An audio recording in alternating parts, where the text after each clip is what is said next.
William Morrow and Harper Audio present The Lighthouse-Keeper's Daughter, a novel by Hazel Gaynor, performed by Imogen Church.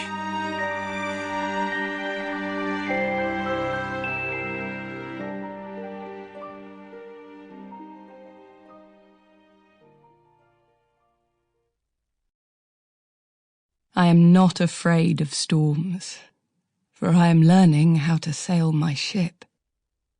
Louisa May Alcott. There are two ways of spreading light, to be the candle or the mirror that reflects it. Edith Wharton. Prologue. Matilda. Cove, Ireland, May 1938. They call it Heartbreak Pier, the place from where I will leave Ireland. It is a place that has seen too many goodbyes. From the upper balcony of the ticket office, I watched the third-class passengers below, sobbing as they cling to their loved ones, exchanging tokens of remembrance and promises to write. The outpouring of emotion is a sharp contrast to the silence as I stand between my mother and Mrs. O'Driscoll, my chaperone for the journey. I've done all my crying, all my pleading and protesting. All I feel now is a sullen resignation to whatever fate has in store for me on the other side of the Atlantic. I hardly care anymore. Tired of waiting to board the tenders, I take my ticket from my purse and read the neatly typed details for the umpteenth time. Matilda Sarah Emmerson, age 19, cabin class, Cove to New York, TSS California. Funny how it says so much about me, and yet it says nothing at all. I fidget with the paper ticket, tug at the buttons on my gloves, check my watch, spin the cameo locket at my neck. "Do stop fiddling, Matilda!"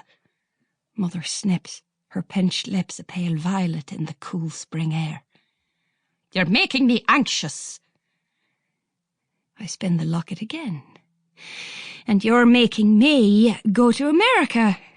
She glares at me, colour rushing to her neck in a deep flush of anger, her jaw clenching and straining as she bites back a withering response.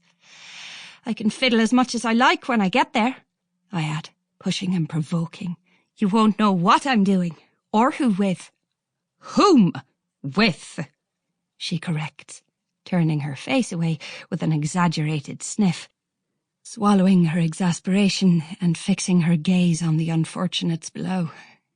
The cloying scent of violet water seeps from the exposed paper-thin skin at her wrists. It gives me a headache.